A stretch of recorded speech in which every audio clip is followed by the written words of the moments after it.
चलिए भैया अरे बस सबन के बीच एक बार हमने के लयदारी गीत लेके आयल बानी से सैड सॉन्ग का मन भैया।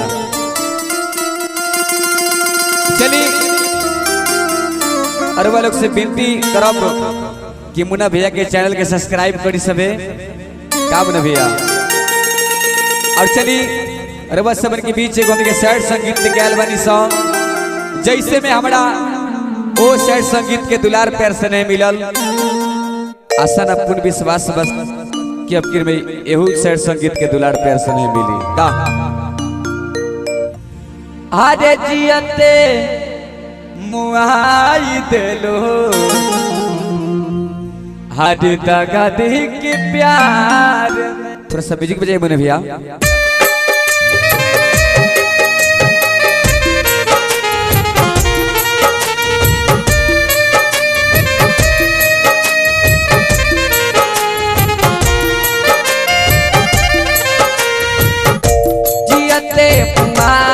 देलो दगा दे के प्यार में जियते मुआई देलो दगा दे के प्यार में कागे तू खुश बड़ू दिल हमार जार के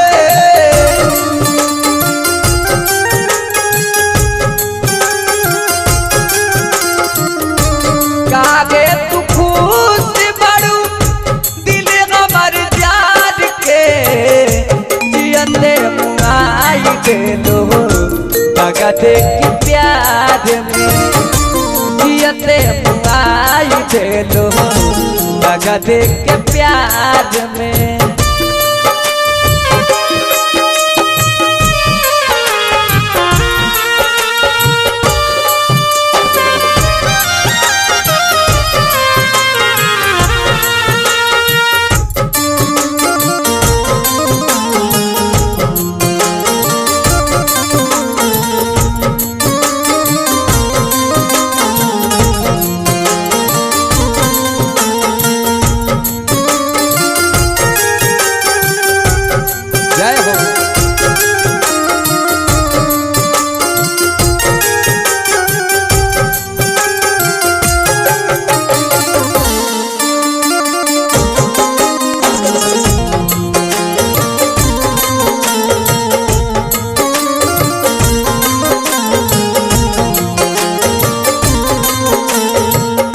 भैया एक लइकावा का कहता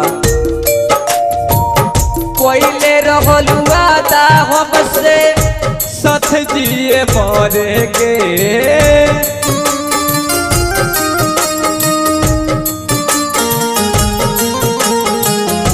जिंदगी के नैया रहे मिल के पार करे के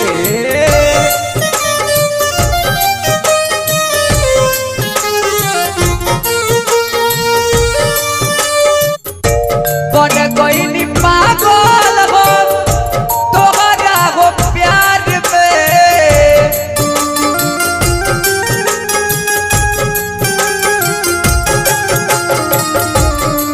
अरे बने कोई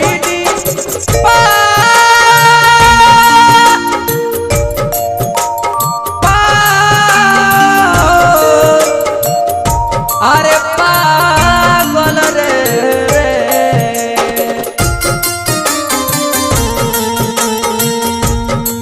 कोई पागल हो तो हजा हो प्यार में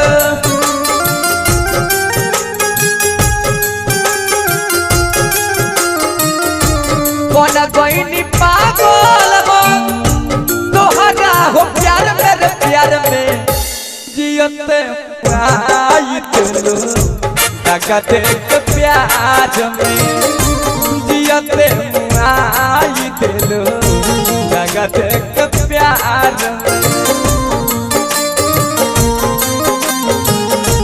दगा दे।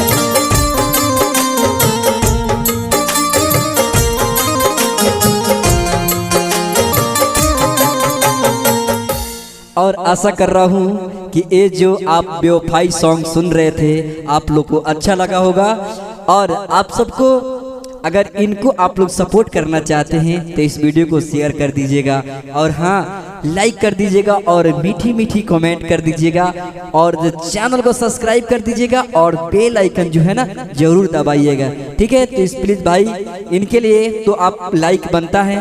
तो आज के लिए इतना ही था, फिर से मिलेंगे एक नेक्स्ट वीडियो में। तब तक के लिए good take care, bye bye. तो इस वीडियो को वॉच करने के लिए धन्यवाद।